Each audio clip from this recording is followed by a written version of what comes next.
This channel does not promote any violent, harmful, or illegal activities. All content provided by this channel is meant for an educational purpose only. Top quality और consistent performance के लिए सिर्फ silver pump नाम याद रखना।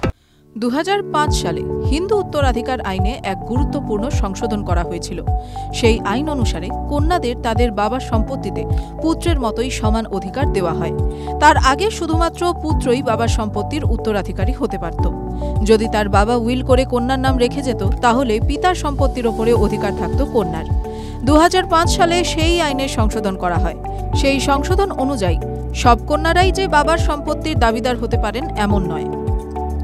কখন বাবার সম্পত্তিতে অধিকার দাবি করতে পারেন কন্যা? যদি বাবা হিন্দু অবিভক্ত পরিবার সম্পত্তি সহ মালিক হন, তাহলে কন্যাও এতে সমান অধিকার পাবেন।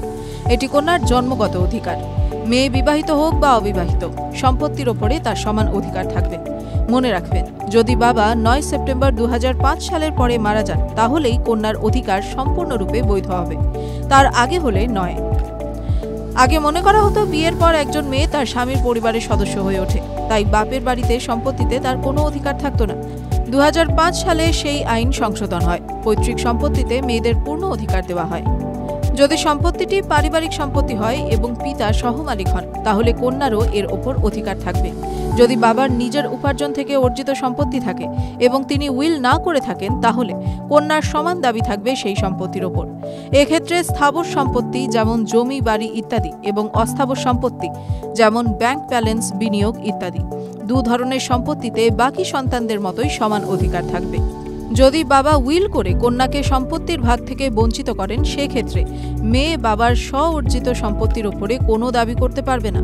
যদি পৈতৃক সম্পত্তি থাকে, তাহলে উইলে তার নাম উল্লেখ থাকুক বা না থাকুক, কন্যা তার অধিকার পাবেন। এর অন্যথা হলে সেই মহিলা আদালতের দ্বারস্থ হতে পারেন। উপরোক্ত এসব একমাত্র হিন্দু পরিবারের ক্ষেত্রেই প্রযোজ্য। মুসলিম উত্তরাধিকার আইন ভিন্ন। সেই আইন অনুসারে কন্যারা পিতার সম্পত্তির অংশ পান, তবে তা পুত্রের অর্ধেক। খ্রিস্টান ও পার্সি আইন অনুসারে বাবার সম্পত্তিতে কন্যা ও পুত্রের সমান অধিকার রয়েছে। মনে রাখবেন, যদি বাবা 9 সেপ্টেম্বর 2005-এর আগে মারা যান, তাহলে কন্যার যৌথ পরিবারের পৈতৃক সম্পত্তিতে আইনি অধিকার থাকবে না।